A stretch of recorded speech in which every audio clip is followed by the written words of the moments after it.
All right, guys, we're going to do now pre-inspection A, pre-trip inspection A. So we'll begin here looking at the overall condition of the bus.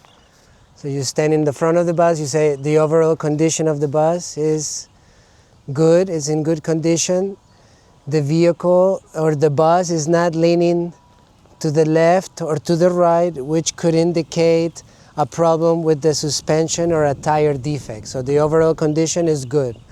Then you go into the leaks.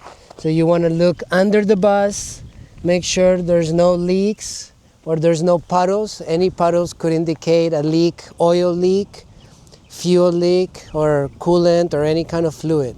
So no leaks. Check for leaks. Then you have your bumper. The bumper is secured, not damaged, not broken, not bent, not missing any hardware. It's no weld repairs. Then you have the crossing arm. The crossing arm is secured, not damaged, not broken or damaged. The wires, the electrical wires are not burnt, exposed, or cut. It's not missing any hardware.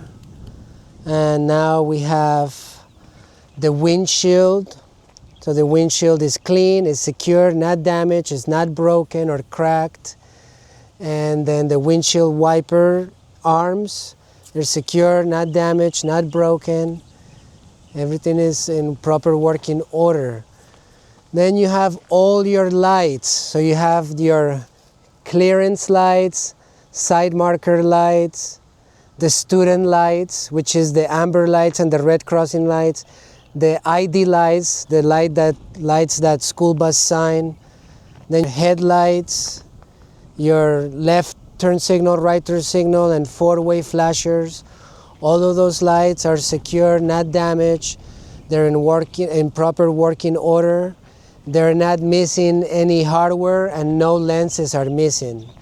Then you also have your mirrors. We mentioned the mirrors in the in-cab inspection, but you can mention it here too. The mirrors are all secure, not damaged, not broken. You have your side mirrors, your cross view mirrors. There's the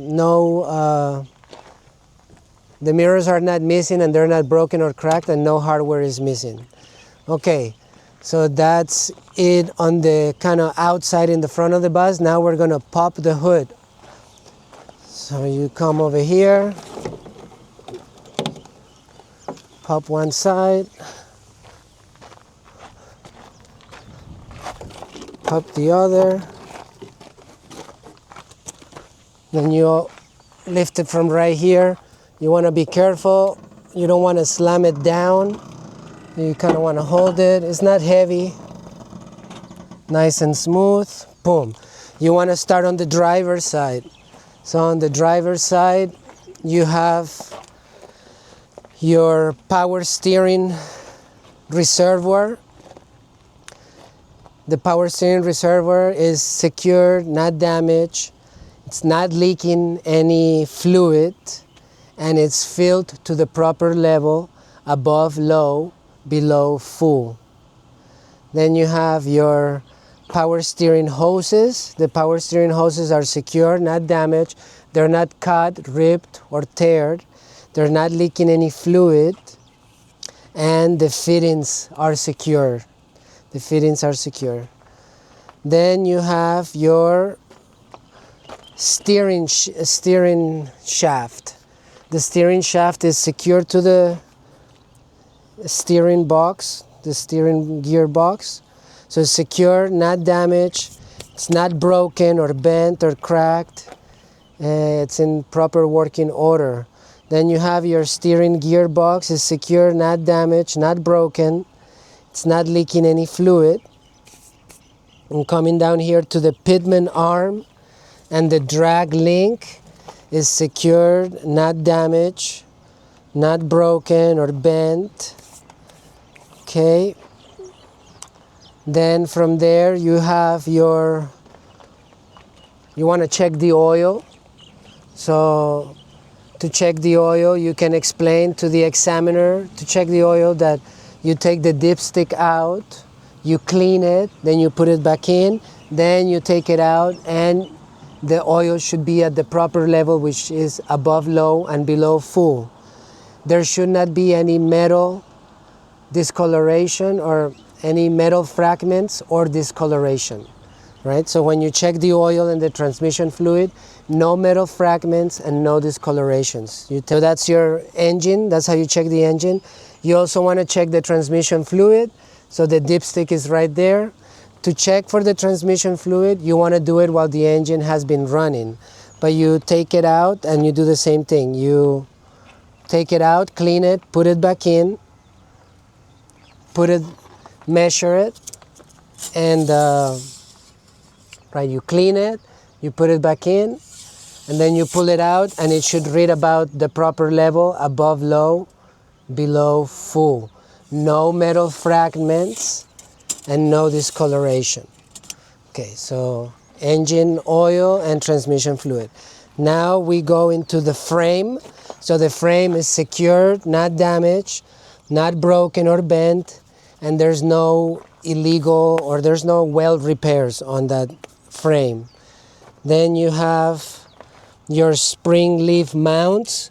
The spring leaf mounts are secure, not damaged, not broken or bent. Then you have your spring leaves are secure, not damaged. None are broken or missing or misaligned. Then you have your clamps and U-bolts. The clamps and the U-bolts are secure, not damaged, not broken. Clamps and the U-bolts. Then you have your shock absorber is secured, not damaged. The bushing is not worn, and the shocks are not leaking any fluid. Then you have your brake chamber. The brake chamber is secure, not damaged, not leaking any air. The air brake hoses are also secure, not damaged. It's not cut, rips, or tears. There's no cuts, rips, or tears. The fittings are secure. It's also not leaking any air. Right? The chamber and the air brake hose not leaking any air. Then you have your push rod and adjuster. Slack adjuster is secure, not damaged, not broken. To check for the slack adjuster, you got to make sure that your brakes, you release your parking brakes, you chock the wheels, and when you pull on the adjuster, you shouldn't get more than 1 inch of play when you pull on it. Then you have your brake drum and brake lining is inside this cover here. So the brake drum is secure, not damaged. It's not broken or cracked, and there is no grease or oil between the brake drum and the lining. Then you go into the brake lining. The brake lining is secure, not damaged, is not worn less than 1/4 inch or dangerously thin, and is not glazed. Then you have your tire. Oh, sorry, let's do the rim first. The inner rim and the outer rim is secure, not damaged. It's secure to the hub. It's not damaged, it's not broken or cracked or bent, and it doesn't have any weld repairs. So that's the inner and outer rim. Then you have your tire. So you want to do the inner and outer tire has no cuts, no bubbles, and no separations. The tire has even wear, so it's even wear on the tire, and it has the proper tread. The proper tread in the steer tires, that's what you call the front tires, you call them the steer tires. The proper tread is 4/32. Okay, and then you move here to the lug nuts. The lug nuts are secure, not damaged, not broken. None are missing. They're not loose, they're tight, and there's no rusty trails, which is a sign of a loose lug nut. There's no rust trails or shiny threads. And then you have your hub oil seal. The hub oil seal is secure, not damaged, is not leaking any gear oil, and is filled at the proper level. And the air governor, which is somewhere in here, air compressor and air governor is secured, not damaged, not broken, not leaking any air, and it's gear driven. Okay, so now back to this side. Here we have the coolant reservoir. The coolant reservoir is secure, not damaged. It's not leaking any coolant. It's filled at the proper level, above low, below full. The coolant hoses are secure, not damaged. It's not cut, ripped, or tear. The clamps and the fittings are secure. It's not leaking any coolant. Then we move here to the radiator. It's secure, not damaged, not broken. It's not cracked. It's not leaking any coolant. Then you have your engine fan. The engine fan is secure, not damaged, not broken. Secure, not damaged, not broken. There are no blades that are missing or broken, and is belt driven. The fan is belt driven. Then you have your water pump. The water pump is somewhere in there, is secure, not damaged. It's not broken, not missing any hardware pieces, and it's not leaking any coolant. And two more things. We have the alternator. The alternator is secure, not damaged, not broken. There's no hardware missing. The wires on the alternator wires are not cut, burnt, or exposed. The water pump, the alternator, and the fan, they're all belt driven. And here's the belt that runs it, is the serpentine belt.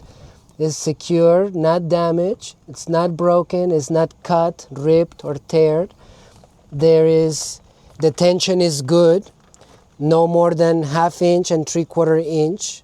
And you can check for deflection on the belt by pressing or pushing your finger on the belt. You shouldn't get more than 3/4 inch of deflection when you press on it. So it should have a good tension between 1/2 inch and 3/4 inch of tension. Okay, and that's the pre-trip inspection A.